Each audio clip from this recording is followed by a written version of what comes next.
ہمارے گھر کی معاشرت، خاندانی نظام، عائلی نظام، وہ اسلام کی نمائندگی کرے، اس لیے کہ انڈیویجول کوئی چیز نہیں ہے ہمارے یہاں۔ ان ملکوں میں، مغربی اقوام میں 18 سال کے بعد ہر ایک انڈیویجول ہے، کسی کو کسی کی پرواہ نہیں، نہ باپ ماں کا ہے نہ ماں باپ کی ہے، کسی کا کوئی نہیں، نفسی نفسی کا عالم ہے۔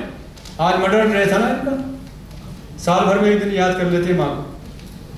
آپ کو کیا حکم ہے؟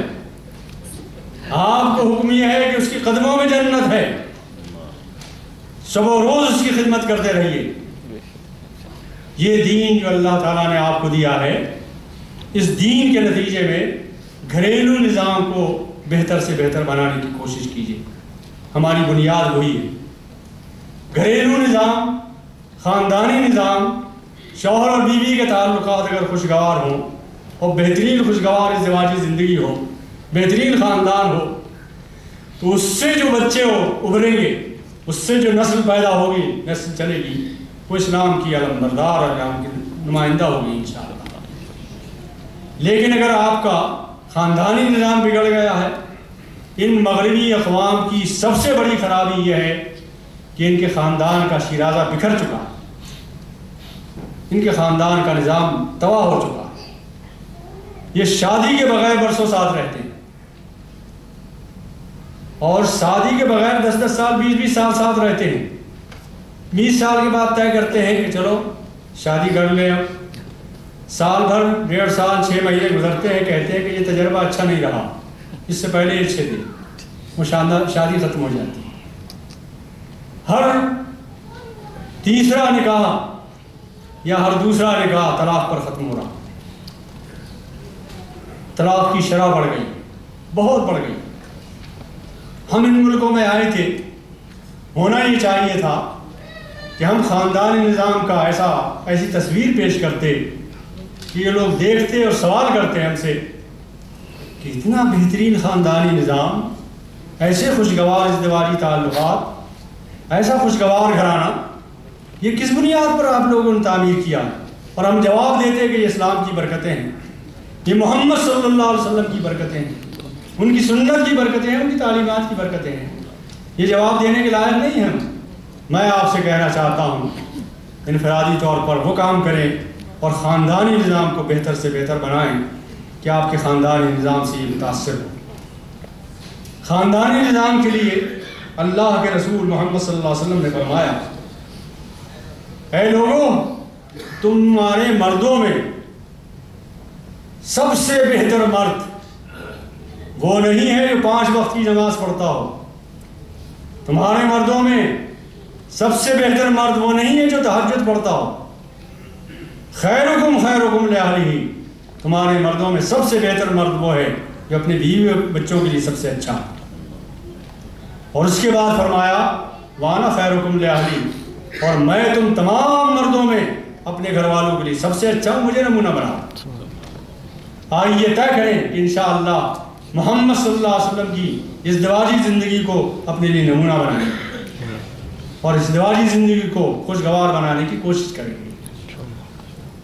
عورت کے لیے اللہ کے رسول نے فرمایا، یہ تو مرد کے لیے فرمایا، عورت کے لیے اللہ کے رسول نے فرمایا جو عورت 5 وقت کی نماز ادا کرتی ہو، رمضان کے روزے رکھتی ہو، اپنے عزت و آبرو کی حفاظت کرتی ہو اور شوہر کی اطاعت میں زندگی گزارتی ہو، ازدواجی زندگی، تو فرمایا قیامت کے دن جنت کا ہر دروازہ اس کے لیے کھلا ہوا ہے، من ای ابواب الجنت شاءت دخلت الجنہ، جس دروازے سے چاہے وہ جنت میں چلی جائے۔ آپ سوچئے، عورت کے سامنے یہ ہدایت ہو، مرد کے سامنے یہ ہدایت ہو، تو کیسا خاندانی نظام ہمارا وجود میں آئے گا؟ غور کریں آپ۔ پھر اتنا ہی نہیں، اولاد کے لیے فرمایا اللہ کے رسول محمد صلی اللہ علیہ وسلم نے کہ ماں کے قدموں کے نیچے جنت ہے۔ ایک صحابی نے آ کر عرض کیا، یا رسول اللہ، میں نے تو ماں کا حق ادا کر دیا، یمن سے اپنے کاندھوں پر سوار کر کے بوڑھی ماں کو لایا، میں نے یہاں طواف کرایا کاندھے پر سوار کر کے، میں نے صفا و مروہ میں صحیح کرائی کاندھوں پر سوار کر کے، منا لے گیا اپنی ماں کو سوار کر کے کاندھوں پر۔ پروردگار کا شکر ہے اے اللہ کے رسول، میں نے تو ماں کا حق ادا کر دیا۔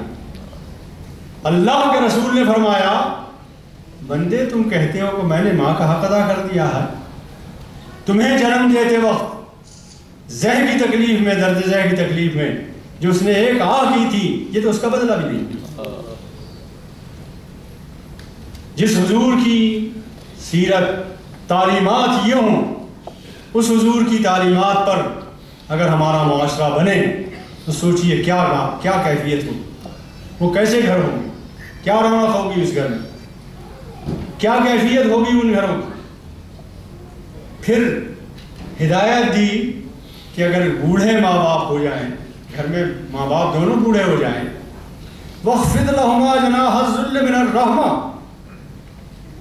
تو اپنے رحمت کے ساتھ ترس کھاتے ہوئے بوڑھوں پر اپنے بازو بچھا دو ان کے آگے، ایسی عاجزی اختیار کرو، نرم آواز سے بولو، بچھے رہو ان کے سامنے ہر وقت، کب وہ حکم دے اور آپ پورا کریں، سعادت سمجھو اس کو اپنے لیے۔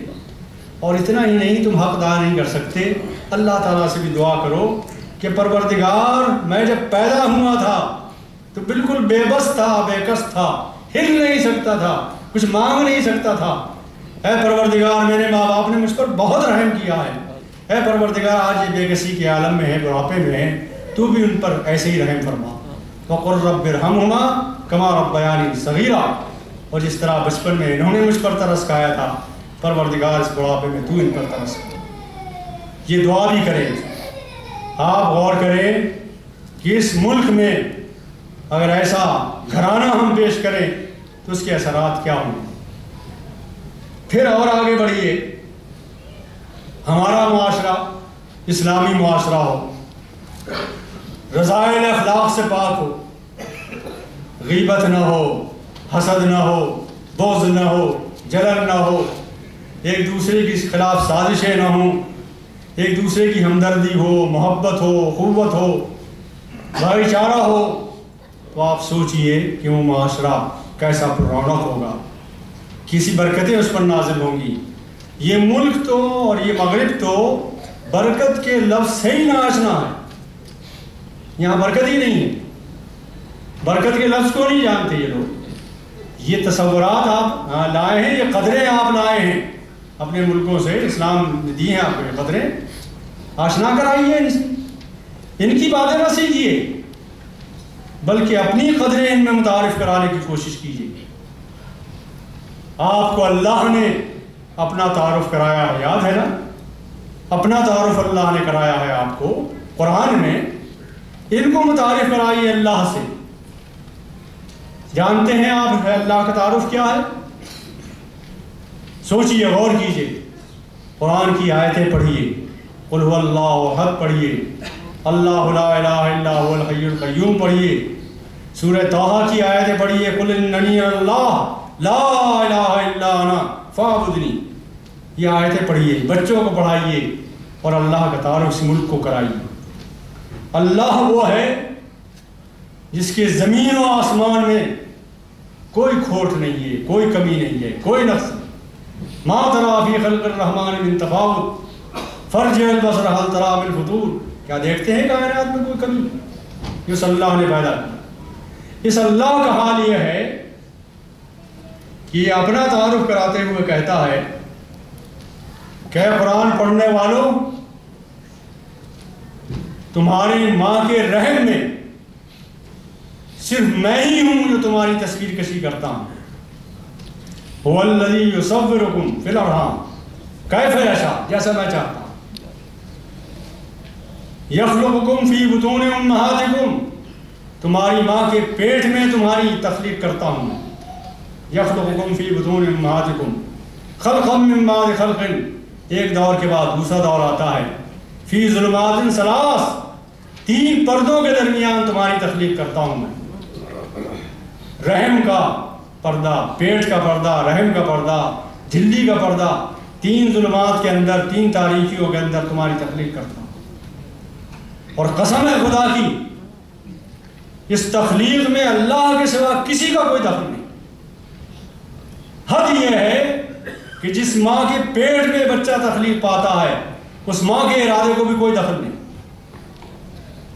اللہ جیسے چاہتا تصویر بناتا۔ اگر ماں کو ذرا دخل ہوتا تو کسی ماں کا بچہ بدصورت پیدا نہ ہوتا۔ کوئی دخل نہیں، تنہا اللہ کو دخل ہے۔ یہ قدرت والا اللہ، یہ رحم کرنے والا اللہ، یہ کائنات کو بنانے والا اللہ، یہ آپ کو انسان بنانے والا اللہ، اس کا تعارف اس ملک میں کرائیے۔ یہ آپ کا کام ہے۔ اپنے انفرادی زندگی سے بھی کرائیے، خاندانی زندگی سے بھی کرائیے، اور اسلامی معاشرے سے بھی کرائیے، اپنے معاشرے سے بھی کرائیے۔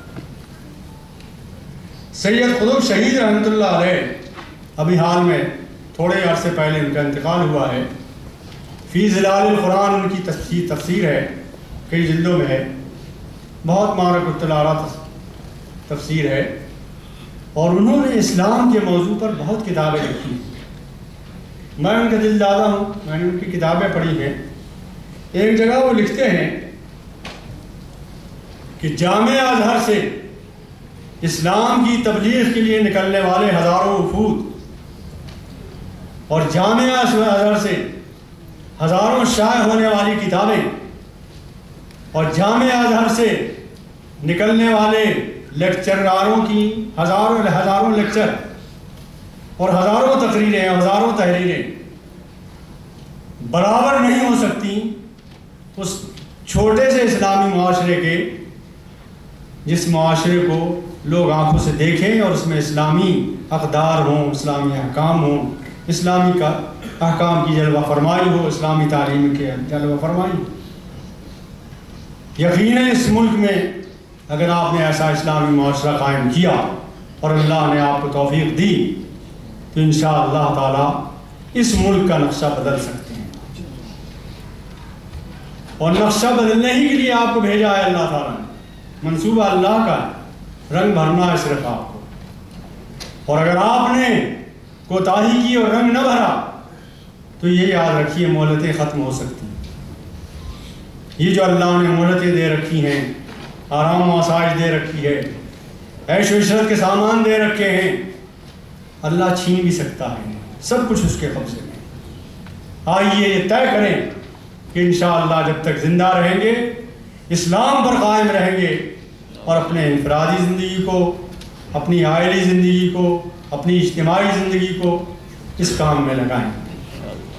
آخری کام آپ کا یہ ہے کہ آپ کے معاشرے میں کچھ لوگ اٹھیں، وَلْتَكُن مِّنكُمْ أُمَّةٌ، اے مسلمانوں تمہارے درمیان میں کچھ لوگ ایسے ہونا چاہیے، ایک امت ہونی چاہیے، ایک گروہ ہونا چاہیے، يَدْعُونَ إِلَى الْخَيْرِ، جو خیر کی طرف لوگوں کو بلائے۔ خیر کے اوپر الف لام جنس کا، یعنی خیر کی جتنی قسمیں ہو سکتی ہیں ان سب کا مجموعہ، اور خیر کے مجموعے کا نام اسلام ہے۔ يدعون إلى الخير، يدعون إلى الاسلام، اسلام کی طرف لوگوں کو آپ دعوت دیں۔ دعوت اسلام کی طرف دینے کے لیے لازمی ہے، ناگزیر ہے کہ آپ خود اسلام سے واقف ہیں۔ پھر اسلام کی طرف دعوت دینے کے لیے یہ بھی ناگزیر ہے کہ آپ اسلام کا نمونہ ہو خود۔ فرض کیجئے آپ اسلام کو نہیں جانتے تو کیا دعوت دیں گے؟ خود آپ کی زندگی گواہی دے، شہادت دے، اور یاد رکھیے کہ اگر کوئی فرد، کوئی معاشرہ، کوئی حکومت، کوئی نظام اپنی بات پر، اپنی دعوت پر گواہ نہ بنے عمل کی زندگی سے تو وہ دعوت سنی نہیں جاتی۔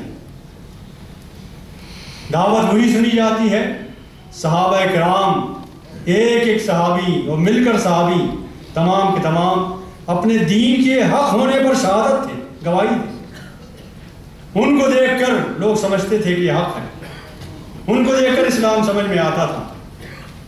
اور نبی صلی اللہ علیہ وسلم کا تو حال یہی تھا کہ پوچھا ایک صحابی نے ام المومنین سے کہ عائشہ صدیقہ رضی اللہ عنہا آپ بتائیے کہ رسول اللہ صلی اللہ علیہ وسلم کے اخلاق کیسے تھے؟